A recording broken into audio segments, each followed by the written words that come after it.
ئەو فستیڤالە سەرنجی خەڵکێکی زۆری ڕاکێشاوە سەردانی شاری بابولسەر بکەن لە باکووری وڵات کە تەنیا 16 پیکەرساز لە سەرانسەری وڵاتەکەدا بەشداریان تێدا کردووە.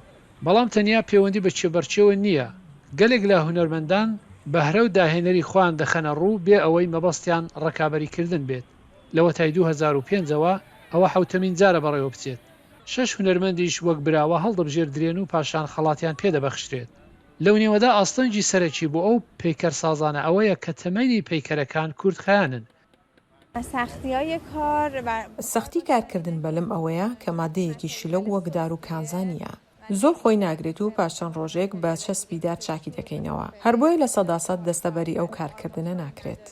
سەرەڕای ئەمەش کاری ئەو پیکەرسازانە وای کردووە کە سەرنجی خەڵک بۆ لای خۆیان ڕابکێشێت و ببێتە هاندەرێک بۆ کاری ئەوان.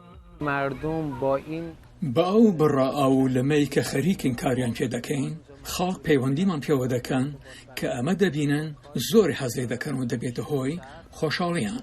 لە ڕابردوودا ئەم شێوە لە پیکەرسازیە بۆ ماوەی چەند ساڵان ڕاگیرە دوای ئەوەی هەندێک لە مەلاکان لە دژی ئەو کارە وەستانەوە. بەڵام وەک ئەو بەشدار بووە دەڵێت پێخۆشحاڵن کە ئەم کارە سەر لە نوێ دەستی پێکردوێتەوە. خۆشحاڵین کە پاش ڕاوەستانێکی چەند ساڵ دوایی بە هەوڵی شارداری و شورای ئیسلامی شاری بابولسەر توانیمان ئەو فستیڤالە وەڕی بخەین.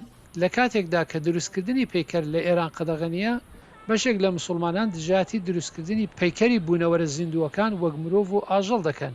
ئەمەش لەو باوەڕە سەرچاوە دەگرێت کە دروستکردنی ئەم جۆرە پیکەرانە دەتوانێت ببێتە هۆی بوتپەرستی.